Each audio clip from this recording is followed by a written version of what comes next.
আম্মা বুঝলাম, শুই না খুব ভালো লাগতেছে, কিন্তু হ্যাঁ কেমন একটা রুমে আমারে থাকতে দিল, ব্যবহারও ভালো না আমার সঙ্গে। সেইটা তো আর আমি জানি না মা, কেন অমন রুমে থাকতে দিছে সেটা তারাই জানে। হাতের 5 আঙ্গুল সমান না, তারা এত সম্পদশালী, তুই গরিবের মাইয়া। তোর লগে হেগো চালচলনে কথাবার্তায় কিছু টুকটাক বড়াই তো থাকবই। আসল হইল স্বামী, সেই মেন। জামাই তো ঠিক আছে, এটাই শুক্রিয়া আদায় কর একবার। এ আম্মা, একবার নয়, শতবার করছি শুক্রিয়া আদায়। কত দামি আংটি দিছে আম্মা, দেখো, আপা দেখো না। মুচকি এসে হাত বাড়িয়ে দিয়ে বলল শিখা। আলো বলল, হইছে, থামবই। আর কয়বার দেখাইবি এই হীরার আংটি? রাতেই তো দেখাইলি, যা এখন। তোর কাম হইল শুধু ভালো রেজাল্ট করে সবার মুখ উজ্জ্বল করা এবং জামাইয়ের সঙ্গে চিঠি বিনিময় করে প্রেম করা। ও আম্মা, আমি তো উষ্টা খাইয়া বউ ভাতের দিন হ্যাঁ গো উঠানে বইরা গেছি। মতির মা খালা মেল্লা ভালা, আমারে রাইতে দিনে সেবা করছে নিজের মাইয়ার মতন। গরিবের মনই বেশি ভালা আম্মা, যা দেখলাম। আল্লাহ, কস কি না, কাপড় বিন্দনের কাম নাই, মাঝে মাঝে পিন দিস কোনো অনুষ্ঠান হইলে। শিখা উঠে গিয়ে পড়তে বসলো। পরের দিন স্কুলে ক্লাসে গিয়ে ঘনিষ্ঠ বন্ধু কুসুমকে সব বলল। কুসুম চমকিত সুরে বলল, তোর একখান কপাল, আগে 2 বছর প্রেম করবি প্রেমিকা হয়ে, পরে বউ হয়ে করবি সংসার। প্রেমিকের মতো সে মাঝে মাঝে এসে তোকে দেখে যাবে, বড় জোর হাত ধরা। ইস, খুব জ্বলছে রে আমার। শিখা ও কুসুম রিন রিন গিয়ে চুরি ভাঙা হাসিতে মেতে উঠে রাত শহরে চলে গিয়েছে। তার মেজ ভাই খালেদ ও সেজ ভাই আসলামও চলে গিয়েছে। বিয়ে উপলক্ষে তারা গ্রামে এসেছে। তাদের দুই ভাইয়ের একসঙ্গে ব্যবসা। রাজের আলাদা ব্যবসা, রাশেদ বাড়িতেই থাকে। বাড়ির চারিপাশ সামলানোর দায়িত্ব তার। 5 দিন পরের এক বিকেলে শিখা বাবার বাড়ি থেকে চলে এলো উজানপুর গ্রামে। তাকে বাদশাহ ফুলবানু গিয়ে নিয়ে এসেছে। শিখা সবাইকে সালাম দিল, কাউকে পায়ে ধরে, কাউকে মুখে। কেউই ভালো করে তার সঙ্গে কথা বলছে না, সেও চুপচাপ রইল। নুরি শিখিয়ে দিয়েছে অতিরিক্ত কথা যেন বেশি না বলে কারো সঙ্গে। সন্ধ্যায় শিখা পেছনের উঠানে গিয়ে দাঁড়ালো। জ্যোৎস্না দোতলা পাকা খোয়ারে হাঁস মুরগি ঢুকাচ্ছে। শিখাকে দেখে জ্যোৎস্না বলে উঠল, আসে নাম গো রূপসী ভাবে, মনে হয় 1 যুগ ধরে আপনারে দেখি নাই। রাজ ভাই কেমনে থাকবো শহরে? শিখা ঈষৎ হেসে বলল, হাঁস ওপরে উঠে যাইব? হ, ওনারা দামি মানুষ, দোতলায় থাকে, আর মুরগিরা নিচতলায় থাকে। বজ্জাত আছে, বহুত জ্বালায় আমারে। চিনেন না আমারে ভালো কইরে? তাই শিখা রান্নাঘরের পেছনের দিকটায় গেল। একটা পাখি দেখতে পেয়ে অমনি তার কানে এলো। সুফিয়া বিবিকে কোনো এক অচেনা নারী জিজ্ঞাসা করছে, ভাবি, রাজের বউ আইসেনি বাপের বাড়ি বেড়াইয়া? আইছে। রাজ তো চইলা গেল, কে আনলো গিয়া? ভাইয়ানি? না, ভাই আনবো কেন, বাচ্চা আর ফুলবানু গিয়ে আনছে। এইটা হইল ভাবি? তালুকদার ঘরে নতুন বউ কাজের লোক গিয়ে আনলো? ঘরের মানুষ গিয়ে ইজ্জত কইরা আনলে কি তোমরা বেজ্জত হইতা? তোমার হগর সময় মুখ কাটা কথা। নিচু ঘরের মায়েরে নিচু মানুষই গিয়া আনবো নাকি তালুকদের গিয়ে আনবো? এইটাই মানায় হারে। যা যদুর ইজ্জত পাওনার পাউন দরকার, হারে তদুরই দিতে হয়, নইলে লাই পাইয়া চান্দে উঠবো।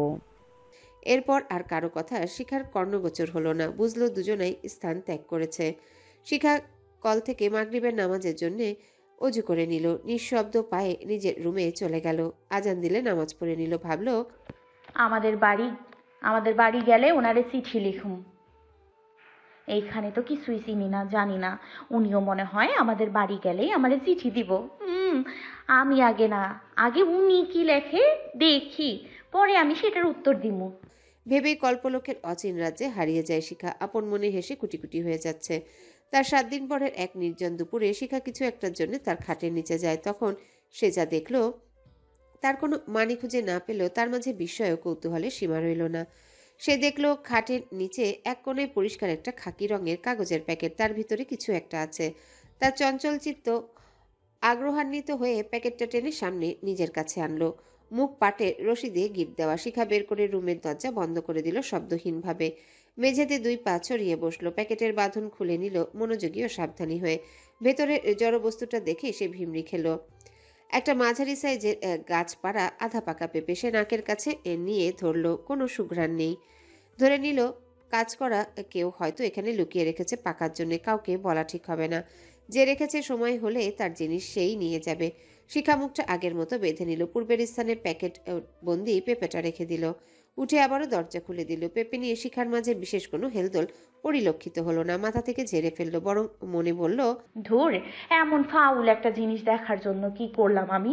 আর যাই বাইরের দিকে। যেহেতু সে নতুন বউ তাই সামনের উঠানে পা রাখে না তেমন। পাছে কে কি ভেবে বসে আর দু চারটা মন্দ কথা বলে ফেলবে। তাই পেছনের উঠানে আনাচে কানাচে গিয়ে একটু দাঁড়ায় শিখা। যতই সময় গড়িয়ে যাচ্ছে ততই তালুকদার পরিবারের মানুষজন নিয়ে শিখার ভেতরে কৌতূহলের উদ্রেক হচ্ছে। এই পর্যন্ত তার কিছু জানার বলার ভরসাস্থল হিসেবে সে মতির মাকেই পেল, যে মানুষটা 2 দিনের দেখা এক মেয়েকে নিশিরাতেও চুপি চুপি গিয়ে স্নেহের সহিত সেবা দিয়ে আসে। সে আর যাই হোক মানুষ হিসেবে খারাপ নয়। শিখা ঘরের পেছনের উঠানে গেল রাজহংসীর নয়, দুলে দুলে। মতির মা তাকে দেখে ডাক দিল, রাজের বউ, পাকশালায় আসো। শিখা হাসি হাসি মুখে রান্নাঘরের ভিতরে গেল। দেখলো কেউই নেই। মতির মা একা একা বসে চুলোয় লাকড়ি ঠেলছে। সে ঢেকির উপর বসলো। মতির মায়ের নাম জানার জন্য তার মন আকুপাকু করছে। খালা, আপনার নাম কি? আমার নাম কাউরে কইও না, তবুও তোমারই কই। আমার নাম কাউরে কই না, তবুও তোমারই কই। জমিলা খাতুন আমার নাম। বিয়ার পর এই নাম নিয়া কম কথা শুনি নাই। আমি নাকি আমার নামের মতোই সবখানেই জামিলা। কি কোন খালা? জমিলা নামের অর্থ সুন্দর। এটা তো ইসলামিক নাম। এখন আর কি হইব, সবই শেষ। তোমার পায়ের ব্যথা সারছে? শুনছি ভাই সাহেব টেবলেট এনে দিছে। তার চাইতেও বড় উপকার হইছে আপনার দেয়া মলমে। আপনি মেল্লা ভালো খালা। মতির মা কিছু বলতে গিয়েও ঢোক গিলে ফেললো। মনে পড়লো তাকে শিখিয়ে দেওয়া কথাটা। সে কাষ্ঠ হেসে বলল, আচ্ছা, না ভালো লাগছে মা। আমি আপনারে জমিলা খালা বইলা ডাকলে সমস্যা আছে? মতির মা পান খাওয়া দুপাটি হলদে দাঁত বের করে হাসলো। গাল ভরা হাসি ছড়িয়ে বলল, না, কিসের সমস্যা? ডাইকো জামিলা যে আমার নাম সেটাই ভুইলা গেছি গা আমি। এই নাম ধরে ডাকুনের কেউ নাই এই দুনিয়ায়। আমার বাবা কইরা সাফা হইয়া গেছে। মতির মায়ের বুক চিরে একটা হাহাকারের দীর্ঘশ্বাস বেরিয়ে এলো। একটা কথা খালা। হ্যাঁ কও। এরা আমারে এমন অসুন্দর একটা রুমে থাকতে দিল কেন জানেন? পুরা ঘরে তো কতগুলা রুম। এইটার উত্তর সোজাই। আমি যতটুকু বুঝলাম তুমি নিচু ঘরের মাইয়া বইলাই মনে হয় এই পুরান রুমে তোমারে থাকতে দিছে। ঠিক হইয়া যাইবো মা, সময় লাগবো। ঠিক হইয়া যাইবো মা, সময় লগে লগে। রাত সব ঠিক কইরা ভালাইব। পোলাটা মন্দ না। বুঝলাম খালা। এরা তো সবাই কেমন কথাবার্তা কয় আমার লগে। বাড়ি ঘর কিছুই চিনায় না। ভাইজানেরা কে কি করে জানিও না। আপনি তো এদের পুরানা লোক, সবাই জানেন চেনেন। তাই কইছিলাম কি, আমারে যদি সব চিনাইয়া বুঝাইয়া দিতেন তাইলে আমার চলতে ফিরতে একটু সুবিধা হইতো। আইসা মা দিমুনে, তবে এখন না। এখন ঘরের পরিস্থিতি মারাত্মক হইয়া আছে। কেন খালা? কি জানি, রাত শহরে চইলা যাওয়ানোর আগে তোমার কথা কি জানি কইয়া গেল হ্যার মায়েরে। তারপর থেকেই অবস্থা মারাত্মক, বেগতিক। আগুনে ঘি ঢালে যেমন হয় তেমন। মতির মার কিছু বলতে পারলো না। তার ডাক পড়লো। বরকত কতগুলো নারিকেল শাখা ও শুকনো ডালপালা এনে একপাশে জড়ো করলো। কই চাচি, এটি দেই খালো। খারাপ বরকত, আইতাছি। কই রাখছস? রসুই ঘরের চালার নিচে। শিখা বলল, খালা আপনি কাম করেন, আমি নইলে এখন যাই। আইসা মা যাও, সাবধানে চলাফেরা কইরো। শিখা উঠান ডিঙিয়ে যাওয়ার সময় বরকত তাকে দেখে সালাম দিল। শিখায় প্রথম দেখলো বরকতকে। কিছুটা বেটে, স্থূলকায় গড়ন, গায়ের রং কালো, ব্যবহার বেশ নম্র, গৃহকার্যে পটু, পরিশ্রমী ছেলে বোঝা যায়। আপনার নাম কি বরকত? তালুকদার পরিবারের সবাই বরকত ছেলেটাকে তুই তোকারি ঝাড়িঝুড়ি দিয়ে কথা বলে, অথচ এত সুন্দর নতুন বউ তাকে আপনি বলে সম্বোধন করছে। ভেবেই বরকতের চোখের কোণ চিকচিক করে উঠল, আপ্লুত হলো বেশ। নিজেকে এখন তার আর আরশোলার নেই ক্ষুদ্র পোকা মনে হচ্ছে না, সত্যিই মানুষ মনে হচ্ছে। বরকত আন্দোলিত মনে বিনয়ের সুরে উত্তর দিল, জো ভাবি সাব, আমি বরকত। সুন্দর নাম, কে রাখলো? মায়ে কইছে আমার নানি রাখছে আমার এই নাম। আমারে দিয়া সব কামে নাকি বরকত হইব। এর লইগা এই টাইপের সব কাম আমারই দিয়া করাই সবাই। আমারও করতে ভালোই লাগে। আপনার কোন গ্রাম বরকত ভাই? চরে ভাবি সাপ। আচ্ছা। বলে শিখা চলে গেল। সে ভাবল তার নিজের একটা ভাই থাকলে হয়তো আজ বরকতের বয়সী হতো। বরকত শিখাকে বেশি কিছু বলতে চেয়েও পারল না। পরে যদি অন্যদের মতো তাকে ভুল বুঝে শিখা, নয়তো শিখার খুব প্রশংসা করতে ইচ্ছে করছে তার, যেন তার কত আপন এই নতুন বউটি। সেদিন বিকালে মতির মা সবাইকে একসঙ্গে জড়ো করলো আগেকার মতো। বাঁশঝাড়ের নিচে গিয়ে দাঁড়ালো। এই নিরিবিলি স্থানটা তার বেশ পছন্দ। বাঁশঝাড় নিয়ে কথিত ভয়ের কেচ্ছা কাহিনী আছে বলে সহজে কেউ আসে না এখানে। পুরনো ও বউ ঝিয়েরা, ছোট বড় ছেলেমেয়েরা ভয়ে তটস্থ থাকে। তাকে ঘিরে দাঁড়িয়ে আছে তার মেয়ে জ্যোৎস্না, পাশে আছে বাদশাহ, বরকত, ফুলবানু। সে তাদের বলল, হন, এ ঘরে তো একজন আরেকজনের পিঠে আঠার মতো লাগিয়ে থাকে। ওইটার লগে তোরাও মিঠাই দিতে ভুল করিস না। রাজভাইয়ের বোর দিল পরিষ্কার, অল্প বয়সী মাইয়া। বরকতে রাইস ভালো বইলে কথা কইলেই কি সুন্দর কইরা। সুন্দরী আবার তালুকদার ঘরের বউ বইলা কোনো দেমাগ নাই তার মাঝে। তোরা কেউ হ্যার বিপক্ষে যাইস না। হে তগলগে ভালো চলে, তোরাও হ্যারে ইজ্জত দিয়া চলবে। এই হইল আমার কথা। এরা কেউ হ্যার কোনো ক্ষতি করতে চাইলে তোরা জানলে আমারে জানাবি। এই হইল বিষয়। আমার চুল এমনি এমনি পাক ধরে নাই, মানুষ চিনি। ওই মাইয়ারে দিয়ে সামনের দিকে আমগো সবার লাভ ছাড়া লোকসান হইব না, মনে রাখিস। মতির মায়ের অনুরোধ ওরা প্রত্যেকে কায় মনোবাক্যে মেনে নিল প্রফুল্ল চিত্তে। কই গো বুবু, সবাই কই? তার পরের দিন সকালে গলা খাকারি দিয়ে তালুকদার ঘরে প্রবেশ করলো এক অল্প বয়সী পুরুষ লোক। কে হাসু মামা? কতদিন পরে এলেন বোনের বাড়ি? বাইরে থেকে সুমনা বলল, কে রে আইসে ঘরে? বাদশাহ দেখে এসে জানালো, হ্যাঁ গো ফাটা, হাসা মামু আইসে। জ্যোৎস্না ফিক করে হেসে উঠল, বলল, ফাটা? হাসু আবার কেমন নাম? তার মা বলল, এই বেটার নাম হাসিম, ভাবির সৎ ভাই। আমি চিনি, সবাই আদর কইরা হাসু বইলা ডাকে তারে। একদিন হ্যার চান্দির উপরে গাছ থেকে জুনা নাহেল পড়ছে। চান্দি ফাইটা গেছে, 12টা সেলাই দেওয়ান লাগছে। এরপর তার নাম ফাটা হাসু হয়ে গেছে। মইরা যাওনের কথা কেমনে যে বাঁচলো আমার মাথায় ধরে না। এরে কয় ক্ষুধার কুদরতি। সুফিয়া বিবি ভাইয়ের গলা শুনে আহ্লাদে গদগদ হয়ে গেল। ভাইকে গলা জড়িয়ে ধরলো, বলল, বাপের বাড়ির নিশানা তুই, আহস খবর নিতে। বয় বরকতরে দিয়া শ্বাসওয়ালা ডাব পাড়াইতাছি। বুবু, শ্বাস খামো না, কষে ডাবের পানি খামো। আচ্ছা, আমার ভাইয়ের যেমন স্বাদ তেমনই দিতাছি। শুনলাম রাজ বিয়া করলো, বাকি সব শুনলাম বাড়িতে আইসা। এখন বউ দেখতে আইলাম। এই যে দেখো, বউয়ের জন্য এই সোনালি চেনের ঘড়িটি উপহার আনলাম। শিকো 5 ঘড়ি বুবু যান, এখন বাজারে এটার কাটতি রমরমা। সুফিয়া বিবি ছো মেরে হাসুর হাত হতে ঘড়িটা ছিনিয়ে নিল। তেজি স্বরে বলল, সব শুনলে এটা আনলি কেন?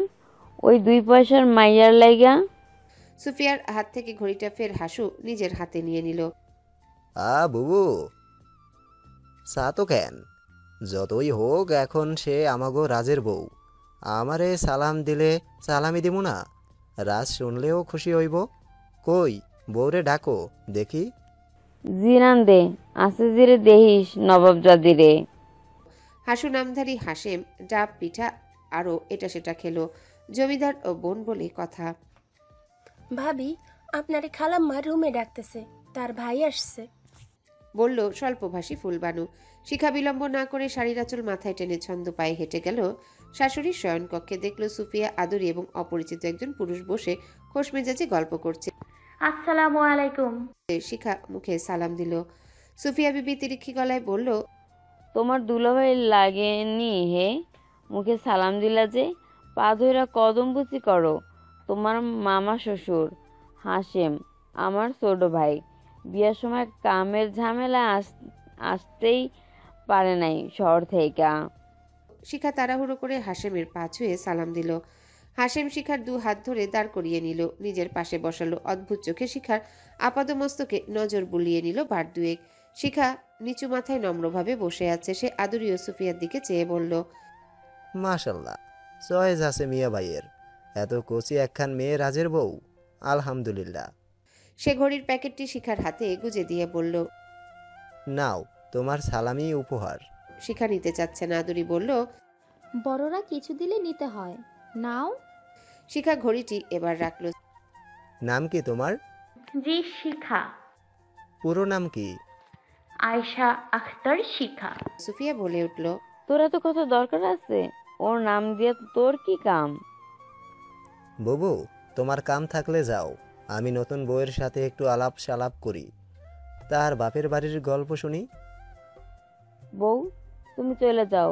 হাসু 2 দিন থাকবো, দেখা সাক্ষাৎ হইব। বছর বাদে আইলো বইনের বাড়ি, 2 দিন না বেড়াইলে পোষায় না আমার ভাইয়ের। শিখাকে আদেশ করে বলল সুফিয়া। শিখা তরিতেই উঠে চলে যায়। আদুরি বলল, মামা তার কাছে কি শুনবেন? সে তো বানিয়ে বানিয়ে গাল গল্প করবে বাড়ির বিষয়, সে তো বানিয়ে বানিয়ে গাল গল্প করবে বাবার বাড়ির। আমাদের কাছেই শোনেন তাদের পারিবারিক, সামাজিক, অর্থনৈতিক অবস্থার কথা। হাশেম অন্যমনস্ক হয়ে আছে। সুফিয়ার কথায় সম্বিত ফিরে পায়। সুফিয়া নাকশিটকে তুচ্ছতাচ্ছিল্য করে শিখার বাবার বাড়ির কথা জানালো ভাইকে। হাশেম গোপনে লালসার চিত্তে ভাবল,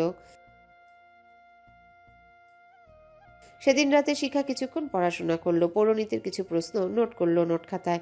তার রুমে কেউই দরকার না হলে আসে না, তাই তার পড়ার বিষয় এখনো সবার অজানা। এখনো তাকে সবার সঙ্গে ডাইনিং টেবিলে খেতে ডাকা হয় না।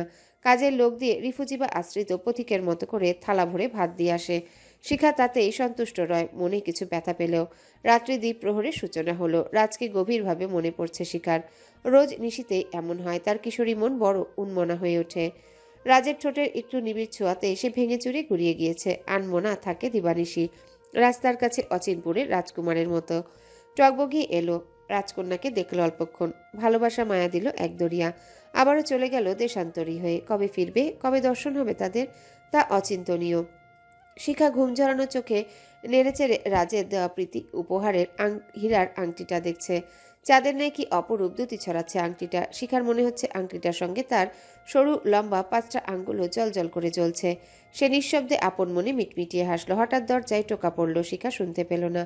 ফের টোকা পড়ল, আরেকটু শব্দ করে। শিখা ধর্মরিয়ে উঠে গেল। কে? শিখা দরজা খুলছে না, দাঁড়িয়ে আছে। আবারও টোকা পড়ল। কে? কথা কন। শিখা, আমি তোমার মামা, একটু দরকার ছিল। মামা শ্বশুর পিতার সমতুল্য, না খুললে বেয়াদবি হয়, তাই নবরা বধূটি দরজা খুলে দিল। হাশেম ভেতরে ঢুকে পড়ল, চোরের মতো ফিসফিসিয়ে বলল, ঘুম আসতেছে না, তাই ভাবলাম শিখা ঘুমিয়ে গেল কিনা দেখি, আর ঘড়ি পছন্দ হয়েছে কিনা জেনে আসি। হ্যাঁ মামা, খুব সুন্দর, পছন্দ হয়েছে। শিখা জড়সড় হয়ে দাঁড়িয়ে আছে। হাশেম বলল, ঘড়ি হাতে দাও এখন, দেখি কেমন লাগে। বলেই শিখার হাত টেনে ধরল। শিখা তার দিকে চাইল, দেখলো তার 2 চোখ রক্ত জবার মতো লাল হয়ে আছে। কথাগুলো কেমন জড়িয়ে যাচ্ছে। বুঝলো এই বেটা মনে হয় তারই খাইছে। এসব খাইলে হুঁশ জ্ঞান থাকে না। শিখা এক ঝটকায় হাত ছাড়িয়ে নিল। মামা, আপনি এখন যান, দিনে ঘড়ি দেখবেন। কিন্তু হাশেম বের হলো না, দরজা বন্ধ করে দিল ভিতর থেকে। শিখা ভীত সন্ত্রস্ত হয়ে করুণ গলায় আম্মাগো বলে চিৎকার দিল। মাঝরাতে চার দেয়াল ভেদ করে শিখার আর্তনাদ কারো কানে পৌঁছালো না। কেবল অশরীরী আত্মার মতো শিখার সেই নৈরাশ্যবাদী চিৎকার দেয়ালেই ঘুরল প্রতিধ্বনিত হয়ে। হাসু ঘাবড়ালো না এতে, বরং মনে বিরক্তির উদ্রেক হলো তার। শিকারীর ফাঁদে পাখি না আটকা পড়লে শিকারীর উত্তেজিত হওয়ায় বাঞ্ছনীয়। তার ধারণা ছিল শিখা এতটুকুন একটা মেয়ে, ভয়ে নীরব থাকবে। সে দরজার সামনে দাঁড়িয়ে থেকে কর্কশ স্বরে বলল, থামো, তোমার চাইতে দেখি তোমার গলার স্বর অনেক লম্বা। আমি দরজা দিলাম এই জন্য, আজ বুবুর কথা শুনে মনে হইল তোমারে এরা কেউ দেখতে পারে না, তাই আমি মামা হিসেবে তোমার ভালোর জন্যই কিছু পরামর্শ ও উপদেশ দিতে আসলাম, যেন তোমার মঙ্গল হয়। দিনে তো সবাই থাকে, সুযোগ হবে না। দেওয়াল ঠেসে দাঁড়ায় আছো কেন? কাছে আসো, আস্তে করে সব বলি। কি করবা, কেমনে চলবা, দেওয়ালেরও কান আছে। শিখা মৃগী রোগীর ন্যায় ঠকঠক করে কাঁপছে, ভেবে কুল পাচ্ছে না কি করবে। কোন রুমে কে ঘুমায় সে তো জানে না, আর জানলেও এই ঘোর নিশীতে কাজ হবে না। সবাই অর্ধমৃত হয়ে আছে। তারা উঠতে উঠতে হাসু তার সঙ্গে কোনো বড় নোংরামি করে ফেলতে পারে, তাই সে ঘর থেকে বেরিয়ে যাবে ঠিক করলো মনে মনে। হাসুর কথা তার বিশ্বাস হচ্ছে না, দিনেই এসব বলা যেত। সে ভীতু হতে পারে কিন্তু তত বোকা নয়। স্কুল পড়ুয়া মেয়ে সে, ভালো মন্দের তফাৎ বিচার করার ন্যূনতম জ্ঞান বুদ্ধি তার হয়েছে। মামা দরজার সামনে থেকে সইরা যান কইছি, আমি বাথরুমে যাবো। হাসু সরে গেল দরজা ছেড়ে। শিখা দরজা খুলতে গেলে সে পিছন হতে শিখার সরু কোমর এক হাত দিয়ে পেঁচিয়ে ধরলো, আরেক হাত দিয়ে শিখার মুখ চেপে ধরলো, বিছানায় চিৎ করে শুইয়ে দিল। শিখার 2 পা ঝুলে আছে খাটের নিচেকে, নিজেকে ছাড়িয়ে নিতে পারছে না কিছুতেই। শিখার নিটোল অঙ্গে হাসু হাতের খেলায় মেতে উঠল। শিখা তার 1 পা দিয়ে কোষে হাসুর অন্ডকোষ বরাবর লাথি মেরে বসলো। হাসু ও বলে কুকিয়ে উঠল, তীব্র যন্ত্রণায় বসে পড়ল। সেই সুযোগে শিখার রুম থেকে বের হয়ে গেল, প্রায় দৌড়ে ঘরের পিছনের দরজা খুলে চলে গেল উঠানের মাঝে। সামনের দরজা দিয়ে সে চাইলেও বের হতে পারত না, লোহার গেটে বড় একটা তালা মারা থাকে। চাবি কোথায় কার কাছে তা সে জানে না। কোনো দিকে ভ্রুক্ষেপ করল না শিখা। হন্তদন্ত হয়ে একটা আম গাছের আড়ালে লুকিয়ে গেল। বক্ষ দুরু দুরু করে কাঁপছে। আবছা আলোয় দেখল মাটিতে একটা গাছের ডাল পড়ে আছে। সে শক্তপোক্ত ডালটি হাতে নিয়ে নিল। হাসু শশব্যস্ত হয়ে উঠানে ছুটে গেল। খ্যাপাটে ক্ষুধার্ত কুকুরের ন্যায় শিখাকে তল্লাশি করছে সব চিপাচাপার মধ্যে। খানিক বাদে শিখা তার গা ঘেঁষে হাসুর উপস্থিতি টের পেল। সে পিছন হতে ডালটা তুলে সজোরে হাসুর মাথায় আঘাত করল। লালসায় ব্যর্থ হওয়া অসফল হাসু মাটিতে কাত হয়ে পড়ে গেল। শিখা দৌড়ে ঘরে ঢুকে দরজা বন্ধ করে দিল। এলোমেলো পায়ে এসে নিজের রুমের দরজাও ছিটকিনি আটকিয়ে দিল। কোনো টু শব্দটি করল না। অনবরত কাঁপছে, প্রচণ্ড ঝড়ে তালপাতা কাঁপার ন্যায়। তার হৃদস্পন্দন অস্বাভাবিক গতিতে ওঠানামা করছে। মেঝেতে হেলান দিয়ে গুটিসুটি মেরে বসলো, 2 হাঁটু ভাঁজ করে ডুকরে কেঁদে উঠল। হ্যালো বন্ধুরা, পরবর্তী পার্ট খুব তাড়াতাড়ি আসবে, তো সবাই অপেক্ষায় থাকো। আর চ্যানেলটি যারা এখনো সাবস্ক্রাইব করোনি তারা পরবর্তী পার্ট দেখার জন্য চ্যানেলটি সাবস্ক্রাইব করে রেখো। ধন্যবাদ সবাইকে, আমাদের সাথেই থেকো।